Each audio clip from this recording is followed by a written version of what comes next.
Hello friends, welcome back. As you know कि our ethics master class series is going on and till now we have completed around 13 video.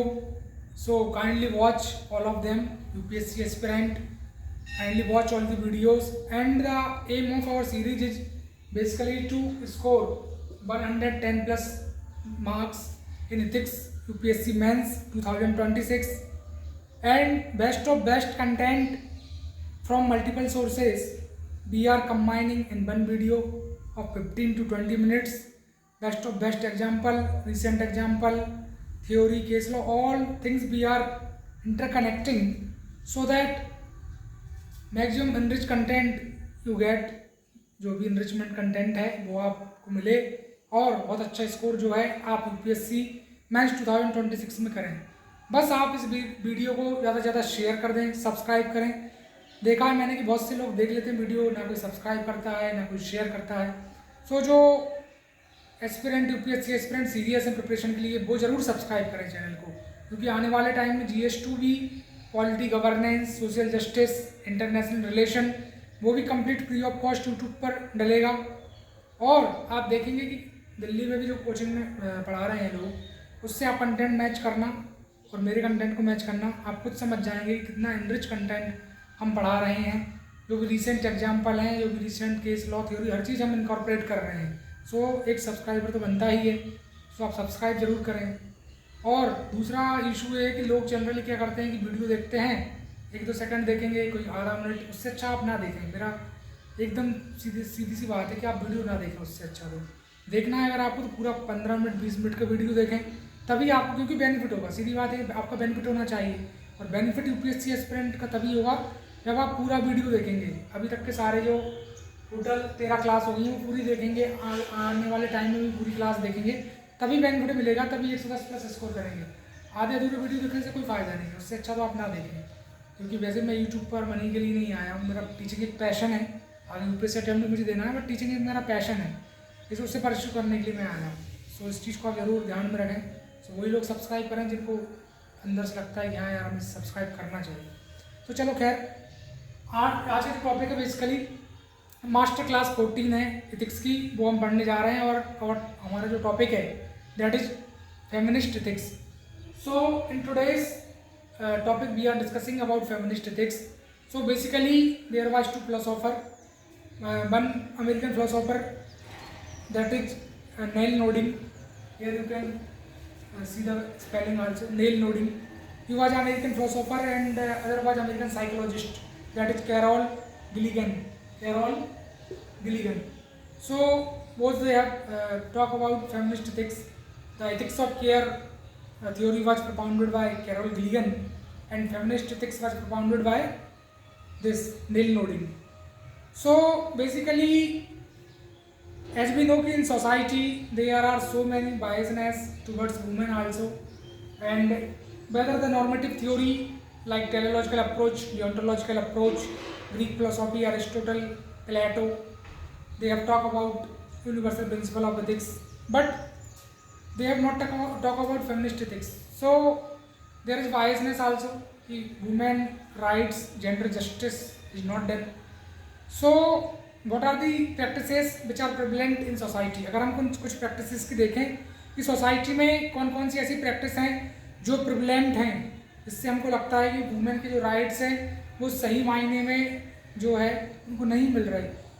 क्योंकि जैसा देखा गया कि जो भी मिलिट्री में क्या होती है कि जो हाई कमीशनड पोस्ट होती हैं, तो उस पर अगर फीमेल को मतलब एक्वायर किया जाता है तो फीमेल क्या करेंगी, ऑर्डर देंगी मैन को।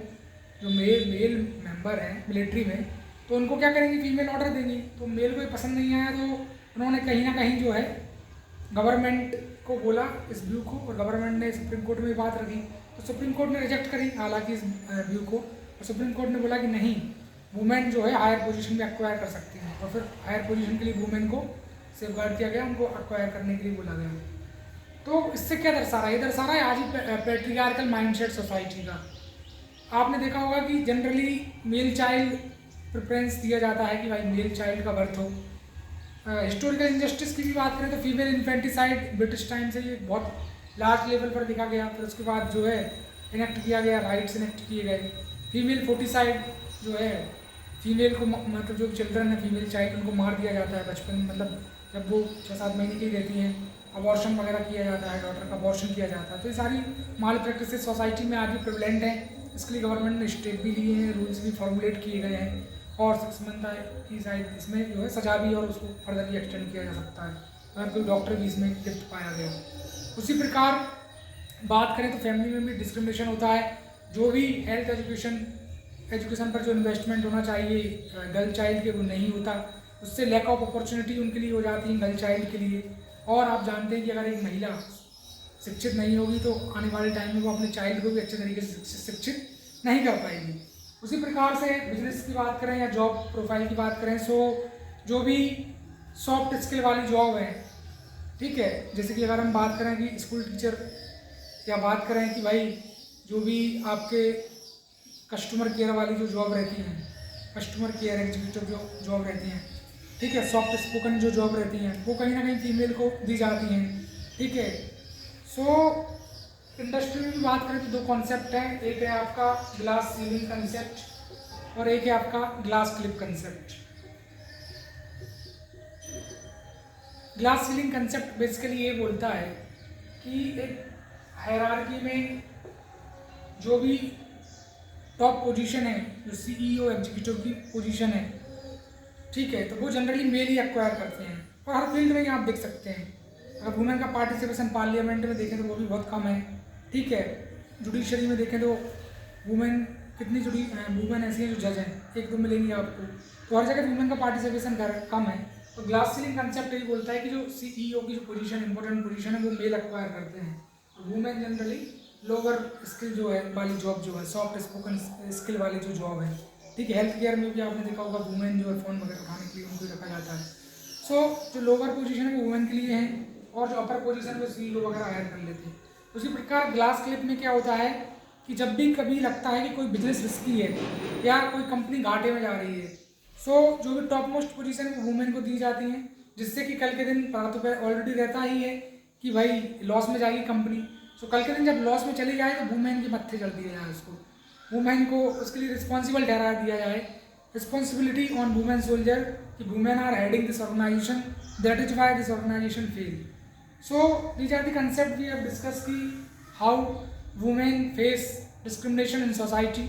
Also sexual harassment of women, like in Visakha versus State of Rajasthan 1997 case, we can see Aruna Sandbag case, also sexual harassment against women. Passive euthanasia concept emerged from there. And finally, after Supreme Court intervention, Sexual Harassment of Women at Workplace Act 2013 enacted to safeguard women. So basically we talk about theory, then Carol Gilligan give the theory of this relationship, responsibility and response, relationship, responsibility, response. And the core aspect of Carol Gilligan theory is that ki women take care of child, husband, parents, and whatever respect they should get in society, they are not getting. They have compassion, ठीक है, care nature of all the family member, they are unpaid, contribution of women not included in GDP as you all of know. So जितना मिलना चाहिए सम्मान women को कहीं ना कहीं वो नहीं मिलता फैमिली के अंदर। और केयर, एथिक्स ऑफ केयर जो थ्योरी कैरोल गिलियन ने दी, वुमेन उसी के लिए जानी जाती हैं। उसी प्रकार सिगमंड फ्रॉडमैन का एक कंसेप्ट है कि भाई जो मेल चाइल्ड है वो इंडिपेंडेंट जल्दी हो जाते हैं फीमेल चाइल्ड के कंपेयर में, और वो इसलिए क्योंकि उनको अच्छा एजुकेशन मिलता है। अच्छा एजुकेशन मिलेगा तो कहीं ना कहीं वो काम करने लगेंगे, तो मेरी चाइल्ड इंडिपेंडेंट हो ही जाएंगी। अब फीमेल जो है सेमी रहती हैं, उनको ना उतना अच्छे तरीके से एजुकेशन पर उनकी फोकस रहता है, ना मोरल डेवलपमेंट पर, ठीक है। फैमिली में भी डिस्क्रिमिनेशन होता है, तो सिगमंड फ्रॉइड का ही कंसेप्ट है। तो उसी प्रकार लॉरेंस वेलवर्थ की जो थ्योरी है मोरल ऑटोनॉमी, लॉरेंस वेलवर्थ की जो थ्योरी है मोरल ऑटोनॉमी की, वो भी रिजेक्ट की गई कैरोल गिलियन के द्वारा। और मोरल ऑटोनॉमी की थ्योरी ये बोलती है कि जो मेल है वो कहीं ना कहीं यूनिवर्सल प्रिंसिपल फॉलो कर रहे हैं, सेल्फलेसनेस, ट्रुथफुलनेस, कंपैशन, और किसी डर की भावना से नहीं कर रहे कि एक्शन अगर हम गलत लेंगे तो उसका फियर से नहीं, बल्कि एक मोरल डेवलपमेंट हो गया इसलिए वो कर रहे हैं। सो ये सारी थ्योरी हमने देखी। कहीं कहीं टॉक्सिक वर्क कल्चर जो फीमेल का रहता है वो हमने देखा। सो आप राइट अप भी थोड़ा नोट करें, मैं नोट्स डिक्टेट करा रहा हूँ मेरे नोट से। सो सभी नोट करेंगे, हेडिंग डालेंगे feminist ethics, feminist ethics note करें। Ethics of care slash feminist ethics was first comprehensively explained by Neil Modding, N-E-L, Neil, M-O-D-D-I-N-G, yes, Modding, Neil Modding, full stop. Ethics of care was found by Carol Gilligan, C-A-R-O-L, Carol, G-I-L-L-I-G-N, Carol Gilligan, in 1990, which became popular in contemporary practices as there is increased emphasis on gender justice. Then right की ethics of care, Carol Gilligan reject normative theory led by Greek philosophy, deontology, teleology, as it promote universal law, power, courage, rationality. Although she does not completely reject them. She talk about principle of ethics guided by 3R. 3R कौन सी relationship, responsibility and response, ठीक है। फिर आप लिखेंगे in conduct, more of responsibility and care rather than universal conduct. फिर लिखेंगे Sigmund Freud consider male child becoming independent, then female child, full stop. The Lawrence Kohlberg gave 3 stages of moral development, and last stage was moral autonomy, full stop. Carol Gilligan rejected these contention and highlighted how there is need to promote care, compassion and interdependence, full stop. Then you can write this relevance and application, give heading relevance and application. There is increased emphasis on gender justice, to eliminate gender discrimination from different walk of life, so called male bastion मतलब कोई patriarchal mindset or male dominated society. Female are considered less equal, or there is lack of supportive view, like glass ceiling effect, glass cliff effect, ठीक है। Toxic work culture like sexual harassment case in Visakhapatnam versus State of Rajasthan, scene after Supreme Court intervention, sexual harassment of women at Workplace Act 2013 was enacted to safeguard women right at workplace. तो इस तरीके से हमने write up भी complete कर लिया, पूरा अच्छे तरीके से थ्योरी देख ली। कल हम एक नई क्लास में एथिक्स एंड मोरालिटी के कंसेप्ट को डिस्कस करेंगे। फ्रेंड्स, आप सबसे मेरी गुजारिश है कि ज़्यादा से ज़्यादा इस वीडियो को आप लाइक करें, शेयर करें और सब्सक्राइब सब कर लें। जो भी यूपीएससी एस्पिरेंट हैं, सीरियस एस्पिरेंट हैं, उन सबसे मेरा अनुरोध है, रिक्वेस्ट है, हम्बल रिक्वेस्ट कि सब्सक्राइब जरूर करें और ज़्यादा से ज़्यादा शेयर करें। जैसा कि आप जानते हैं, आज से हमारे डेमो लेक्चर चालू हो गए हैं, ठीक है। 5 से 6 टाइमिंग है क्लास का। सो जो भी बनखेड़ी के आसपास हैं, पिपरिया, गाडरवारा, नरसिंहपुर, करेली, ठीक है, सोहागपुर ज़रूर आएँ, डेमो लेक्चर अटेंड करें, कैसा पढ़ाया जा रहा है इस चीज़ को देखें। और हम इसी तरीके से पढ़ते हैं, पहले कंसेप्ट डिस्कस करते हैं, फिर क्लास नोट डिक्टेट करते हैं और उसके बाद यूपीएससी प्रीवियस ईयर के क्वेश्चन देखते हैं। तो महाकाल कोचिंग इंस्टीट्यूट का मैं डायरेक्टर संजय पटेल आपको वेलकम करता हूँ वंस अगेन और इनवाइट करता हूँ आपको डेमो लेक्चर में, जो कि आज से स्टार्ट है 5 से 6, ये लगातार 30 तारीख तक, 30 सितंबर तक चलेंगी क्लासेस। सो आप वेलकम मेरी तरफ से। 9340786461, कोई भी दिक्कत है इस नंबर पर कॉन्टैक्ट करें। Thank you.